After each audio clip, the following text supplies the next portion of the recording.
నమస్తే అండి. ఇవాళ మన ఛానల్లో ఆనపకాయ కొబ్బరి పాలతో కూర చేస్తున్నాను. దీనికి ఒక ఆనపకాయ తీసుకోవాలి, లేతగా ఉండాలి. దీనిపైన తొక్కంతా ఇలా తీసేసుకోవాలి.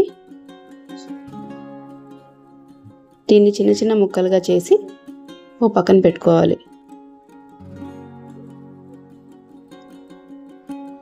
ఇప్పుడు ఒక కొబ్బరికాయ తీసుకుంటున్నాను. దీన్ని చిన్న ముక్కలుగా చేసి మిక్సీలో వేసి పాలు తీసుకోవాలి. దీనిలో పీచు అనేది అసలు ఉండకూడదు. ఇప్పుడు కూరకి ఒక కళాయి తీసుకొని 2 స్పూన్ల ఆయిల్ వేసుకోవాలి. 5 మిరపకాయలు, ఇవి చిన్న గంటు పెట్టి వేసుకోవాలండి. ఇవి కొంచెం ఇలా వేగాలి.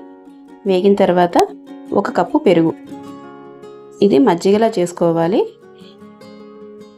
బాగా కలుపుకొని అదే కప్పుతోని 2 కప్పులు నీళ్లు వేసుకోవాలి.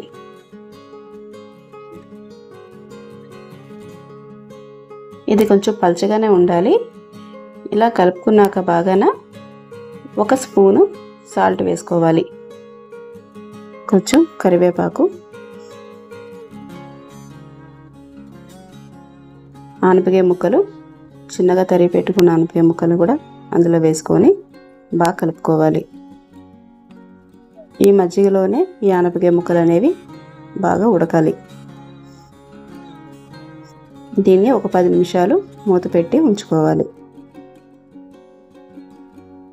10 నిమిషాల తర్వాత ఆనపకాయ ముక్కలన్నీ ఇలా మెత్తగా ఉడికిపోతాయండి. మజ్జిగ కూడా ఈ ఆనపకాయ ముక్కలకి బాగా పడుతుంది. ఇప్పుడు కొబ్బరి పాలు తీసి పెట్టాం కదా, అది కూడా ఇందులో వేసుకోవాలి.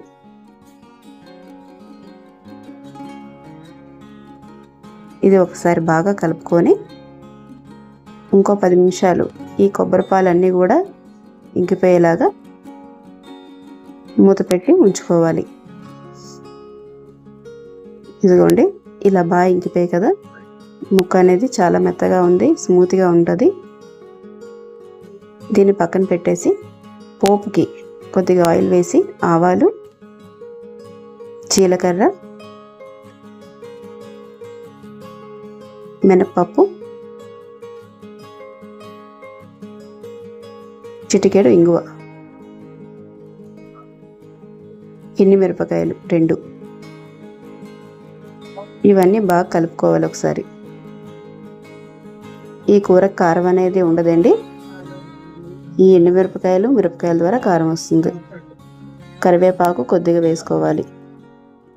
ఈ పోపు అనేది ఈ కూర మీద వేసి బాగా కలుపుకోవాలండి.